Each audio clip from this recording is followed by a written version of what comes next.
Central Michigan, what's up?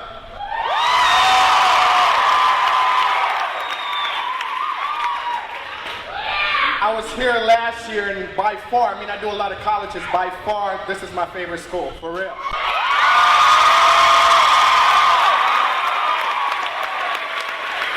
Now, this is a leadership conference, and leadership is about having courage. It's about challenging the norms and challenging different views.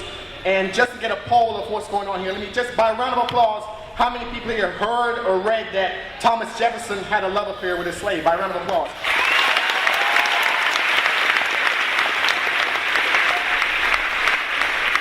By a round of applause, how many people believe it?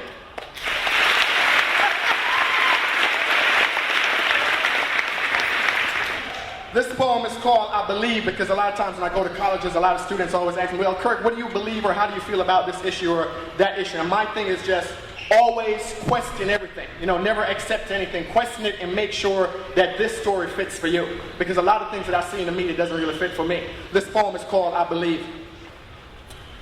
I never believed in the Tooth Fairy, Hardy Boys, or Nancy Drew mysteries. I never believed in the boogeyman, and December 25th Santa Claus was not involved in my plans. I had no faith in Genie in the bottle, and sometimes I question the very validity of this book you call the gospel.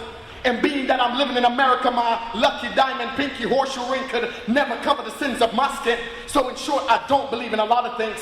And I damn sure don't subscribe to the hypocrisy, but follow me when I say I believe in poetry, persistence, passion, tailoring my life in my very own fashion. I never believe in the leaves or the fruits. Instead, I want to dig up a tree and examine the entire root. But I do believe my right to command the stage and spit the unpopular truth. I believe that nothing in this world can deter me. I believe that one man with courage is a majority. I believe in letting the cat out the bag, spilling the beans, kicking the real deal Holyfield. So don't invite me to this mic if you don't want me to keep it real. I get raised eyebrows from conservatives when I say the founding fathers were hypocrites and Thomas Jefferson was a rapist. They look at me for what I'm saying is some sort of hidden mystery, but don't hate me, hate your history. As a matter of fact, I'll say it again, they were straight up hypocrites. All men are created equal, but I'm 3/5. Good old Master Jefferson, a predator in the midst. Congressman, statesman, rapist.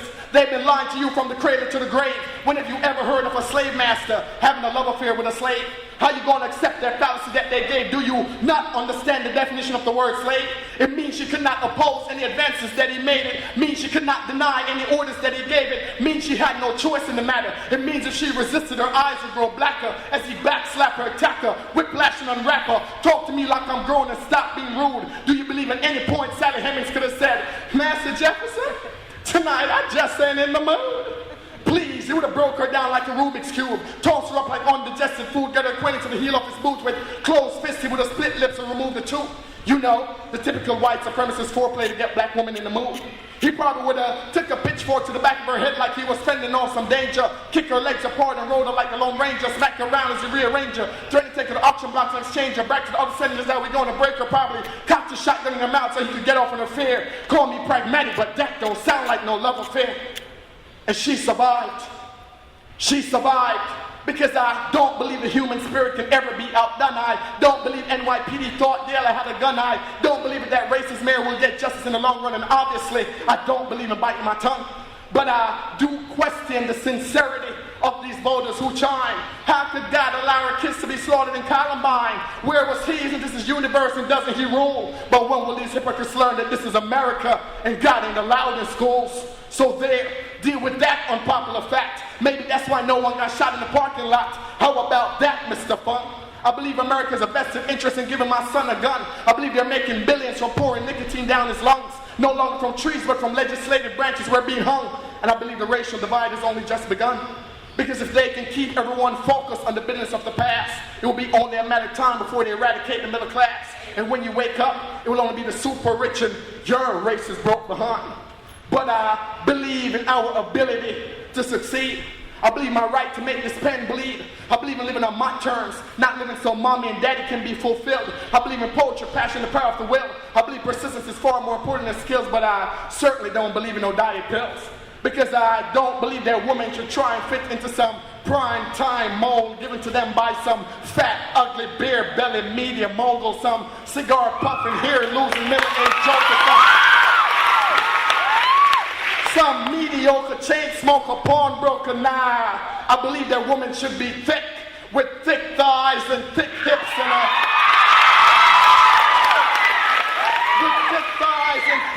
and a big, curvaceous, bodacious behind that make my neck snap. With a big, curvaceous, bodacious behind that make my neck snap every time they walk. After all, meat is for the man, bones is for the dogs.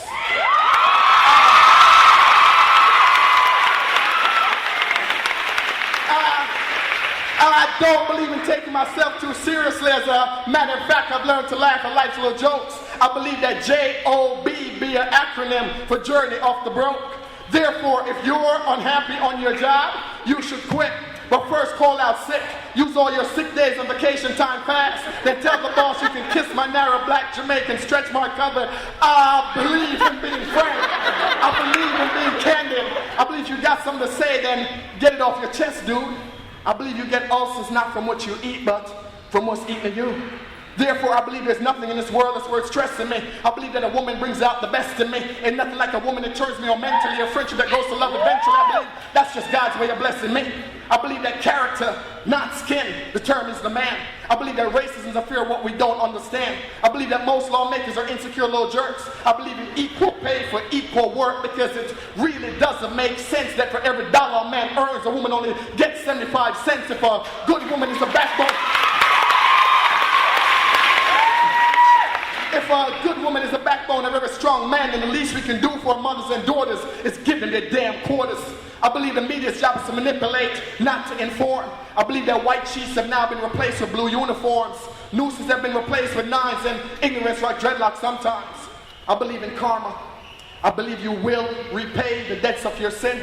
I believe a man who won't sin convicted in his belief will eventually fall for anything. But I don't believe in their political illusion of inclusion. Instead, I believe in the science of non-compliance, defying self-reliance and strategic alliance. So there, obviously I believe in a lot of things. But most of all, I believe in the power within. I believe in poetry, persistence, and passion. I believe in chasing impossible dreams because fear always buckles in the presence of action. I believe that we're the cause of our own unhappiness. I believe there's so much inside of us that we just haven't tapped yet. I believe in experiencing life through every single breath. Central Michigan, I believe there's greatness in each and every one of you. And I challenge you not to settle for anything less. That's what I believe.